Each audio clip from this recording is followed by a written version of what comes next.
सबसे पहले बात करते हैं सिमरी बख्तियारपुर की। ये सहरसा की सीट है और सिमरी बख्तियारपुर का इतिहास क्या रहा है, रिकॉर्ड क्या कहते हैं, यहाँ के समीकरण किसको फेवर करते रहे हैं, ये बताएंगे हमारे साथ वरिष्ठ सहयोगी राकेश रंजन जुड़े हुए। रंजन जी, सिमरी बख्तियारपुर कितनी दिलचस्प सीट, क्या इतिहास इस सीट का? देखिए, अगर जब आप सिमरी बख्तियारपुर सीट को स्कैन कीजिएगा तो यहाँ पर कांग्रेस का दबदबा आपको दिखेगा। कांग्रेस यहाँ से जो है अब तक 9 बार जो है वो चुनाव जीत चुकी है। लेकिन जब इसे आप और स्कैन कीजिएगा तो ये दिखेगा कि इस सीट पर एक नवाब परिवार का भी दबदबा रहा है और उस परिवार की चौथी पीढ़ी जो है वो अभी वहाँ पर विधायक है।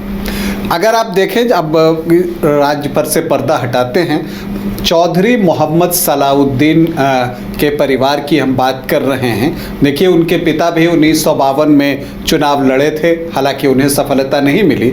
लेकिन जहां तक मोहम्मद सलाउद्दीन की बात है तो वो लगातार सिमरी बख्तियारपुर से चुनाव जीतते रहे। बीच में हालांकि उन्होंने 57 और 62 में बख्तियारपुर से भी चुनाव जीता और फिर जो है वो 67 से जो है सिमरी बख्तियारपुर से चुनाव जीतने लगे। 67 में जीता, 72 में जीता, फिर 77 में जीता, 80 में जीता, फिर 85 में भी जीता।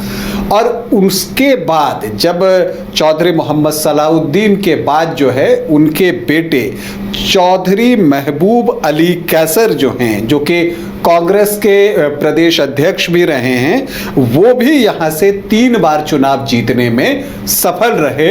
और अब जो है महबूब अली कैसर के बेटे यूसुफ सलाउद्दीन इस क्षेत्र का प्रतिनिधित्व कर रहे हैं विधानसभा में। और इस बार उन्हीं के सामने चुनौती है कि वो अपनी सीट को बचाएं।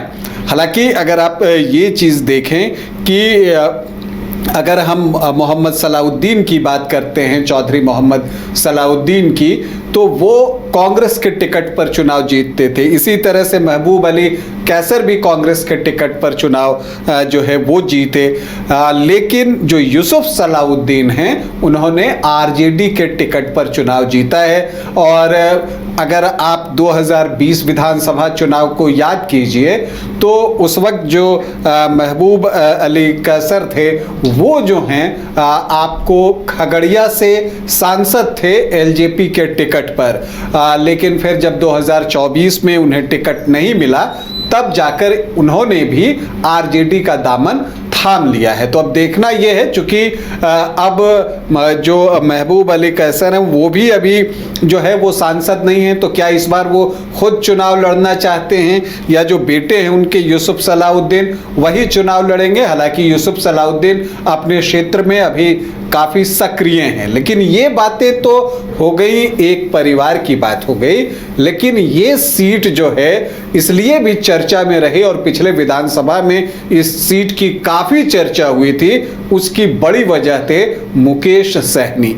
मुकेश सहनी पिछली बार सिमरी बख्तियारपुर से ही चुनाव लड़ रहे थे और एक बेहद नजदीकी मुकाबला हुआ था मुकेश सहनी और यूसुफ सलाउद्दीन के बीच में, जिसमें यूसुफ सलाउद्दीन ने सिर्फ 1759 वोटों से जीत दर्ज की। मतलब मुकाबला बहुत करीबी था। लेकिन 2020 और 2025 आते आते तक बहुत कुछ बदल गया है। तब जो मुकेश सहनी थे वो एनडीए फोल्डर में थे और अब जो मुकेश सहनी हैं वो अभी तक महागठबंधन के फोल्डर में हैं। तो अब एक बात जो सबसे महत्वपूर्ण है, जो सामने जेडीयू कौन सा कैंडिडेट देगा ये तो बाद की बात है। अब देखना यह है कि इस सीट पर सिमरी बख्तियारपुर में यूसुफ सलाउद्दीन ही चुनाव लड़ते हैं या मुकेश सहनी इस सीट की डिमांड करते हैं। क्योंकि यहाँ पर कहते हैं कि जो मल्लाह वोटर्स हैं उनकी संख्या बहुत अच्छी है, डबल फिगर में है, 11-12% के आसपास जो है वो मल्लाह वोटर्स हैं। तो लेकिन जो इंडिया ब्लॉक के वोटर्स हैं उनका समीकरण देखें तो क्या लगता है, अगर वीआईपी इंडिया ब्लॉक का ही हिस्सा रहता है तो मुश्किल हो जाएगी फिर चूज करना? देखिए, अगर वीआईपी इंडिया ब्लॉक में ही रहती है और जो कास्ट कॉम्बिनेशन है अगर उसे आप देखें और सबको जोड़े, चूंकि यहाँ पर जो मुस्लिम वोटर्स हैं वो 20.4% है और यादव तो बहुत ही अच्छी संख्या में है, 17-18% के आसपास हैं। तो एमओआई का तो इक्वेशन है ही, अगर उसमें मल्लाह वोटर से जुड़ जाएं तो फिर आप इस समीकरण को तोड़ना गणित की तरह जो है वो बहुत मुश्किल होगा। लेकिन जो अभी बड़ा सवाल है वो यही है कि आरजेडी और वीआईपी में से कौन इस सीट पर दावा ठोकेगा। और अगर इस सीट से वीआईपी चुनाव लड़ती है तो ऐसा हो सकता है कि यूसुफ सलाउद्दीन जो है वो पाला बदल लें और कहीं वो दूसरी तरफ न चले जाएं। और इसी वजह से एक चीज और भी देखना होगा कि अगर यूसुफ सलाउद्दीन को ही टिकट मिलता है तब वैसी परिस्थिति में मल्लाह वोटर्स का रवैया क्या होता है, ये एक बड़ा सवाल है। देखिए, जब हम देखते हैं तो एक, जैसा हमने कहा कि चौधरी मोहम्मद सलाउद्दीन परिवार का तो यहाँ दबदबा दिखता ही है। आपको पिछले कुछ चुनाव में अगर आप जाएं तो यहाँ जेडीयू का भी दबदबा था और यही वजह है कि यहाँ पर कांग्रेस के बाद जेडीयू ने ही इस सीट को निकाला है। 4 बार इस सीट को जेडीयू जीतने में सफल रही है। लेकिन अभी जब से ये समीकरण बना, फिर से यूसुफ सलाउद्दीन आ गए, तब जाकर जो है ये सीट जो है पिछले 2 बार से आरजेडी जीत रही है। उसमें 2019 का उपचुनाव भी है जब जफर आलम चुनावी मैदान में थे और 2020 में यूसुफ सलाउद्दीन थे। देखिए, 2010 से अगर हम चुनावों की समीक्षा करें तो चौधरी महबूब अली कैसर कांग्रेस के टिकट पर यहां से चुनाव लड़ रहे थे। चूंकि सिमरी बख्तियारपुर में कांग्रेस का दबदबा था तो वैसी परिस्थिति में चौधरी महबूब अली कैसर कांग्रेस के टिकट पर चुनाव लड़े। उनके सामने जेडीयू से डॉक्टर अरुण कुमार यादव थे और उन्होंने चौधरी महबूब अली कैसर को पराजित कर दिया 18,842 वोटों से। यहां पर किशोर यादव जो हैं वो तीसरे नंबर पर रहे थे 21,464 वोटों से एलजेपी के टिकट पर चुनाव लड़ रहे थे। चूंकि यहां पर दलित वोटर्स की संख्या भी अच्छी है, 18.5% के आसपास। फिर 2015 आता है, चूंकि सिटिंग सीट थी जेडीयू की, तो महागठबंधन में दिनेश चंद्र यादव को फिर से जो है चुनावी मैदान में उतारा गया और इस बार एलजेपी ने यूसुफ सलाउद्दीन को अपने टिकट पर उतार दिया था।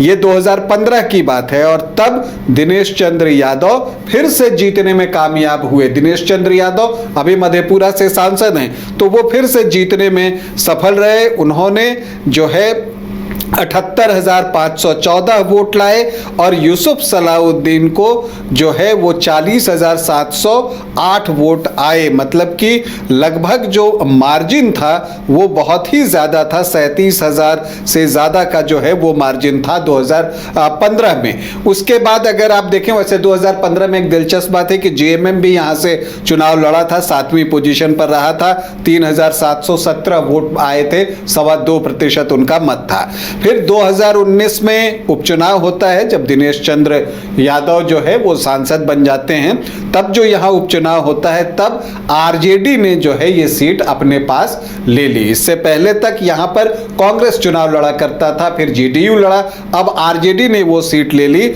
और जफर आलम को यहाँ चुनावी मैदान में उतारा। उनके सामने फिर से एक बार डॉक्टर अरुण कुमार यादव ही थे, लेकिन जफर आलम ने 15,508 वोटों की जीत दर्ज की। फिर 2020 में जफर आलम का टिकट कटा और यूसुफ सलाउद्दीन को टिकट दे दिया गया और जफर आलम जो है वो पप्पू यादव की पार्टी से जो है वो चुनाव में खड़े हुए। लेकिन बावजूद इसके यूसुफ सलाउद्दीन ने जो है 1759 वोटों की जीत दर्ज की मुकेश सहनी के ऊपर और मुकेश सहनी ने यहाँ पूरा जोर लगाया था और एक नजदीकी मुकाबले में वो हारे। तो ये है आंकड़े जो पिछले 2010 से यहाँ 4 चुनाव हुए हैं उसके। और इसके बाद अगर आप देखिए तो दिनेश चंद्र यादव ने भी इस सीट पर जो है वो 4 बार जीत हासिल की है। और आप ये भी देखिए कि अरुण कुमार यादव भी यहाँ से चुनाव जीतने में सफल रहे हैं। तो जो जेडीयू की यहाँ स्ट्रैटेजी रही है, चूंकि पिछली बार वीआईपी से मुकेश सहनी लड़ रहे थे, नहीं तो जब भी जेडीयू यहाँ पर चुनाव लड़ता है तो ये देखने में आ रहा है कि वो यादव कैंडिडेट देता है। और ये बातें हमने पहले भी की हैं कि कोशी में जो यादव वोटर्स हैं वो जेडीयू को वोट करते हैं, चाहे दिनेश चंद्र यादव के नाम पर करें, विजेंद्र यादव के नाम पर करें, वहां पर जो यादव वोट है वो जेडीयू को मिलता है। तो इस बार देखना है कि जेडीयू कौन सा कैंडिडेट देता है और क्या मुकेश सहनी मान जाते हैं कि ये सीट हम आरजेडी को दे रहे हैं, या मुकेश सहनी कहते हैं कि ये सीट मुझे दीजिए, मैं अपने भाई को यहाँ से चुनावी मैदान में उतारना चाहता हूं। ये भी हो सकता है, या हो सकता है कि उनको किसी और सीट को देकर एडजस्ट किया जाए। लेकिन यहाँ पर मल्लाह वोटर्स की संख्या जितनी ज्यादा है, इससे मुकेश सहनी की दिली इच्छा होगी कि वो इस सीट पर चुनाव लड़े। अब हम जातीय समीकरण भी देख लेते हैं। यहाँ पर अगर आप देखिए तो जो एससी वोटर्स हैं वो 18.42% हैं। इसके अलावा मुस्लिम वोटर्स जो हैं वो 20.4% है, यादव 17-18% हैं, राजपूत भी 5-6% हैं। चूंकि सिंह सरनेम के साथ जब आप देखिएगा तो वो 6.8% है, तो राजपूत भी आपको यहाँ 5-6% दिखते हैं। ब्राह्मण 4-4.5%, भूमिहार भी 2.5-3-3.5% के आसपास। यानी जो समीकरण है रंजन जी, वो पूरी तरह से इंडिया ब्लॉक को फेवर करता है, चाहे राजद लड़े या फिर वीआईपी वहां से कैंडिडेट दे।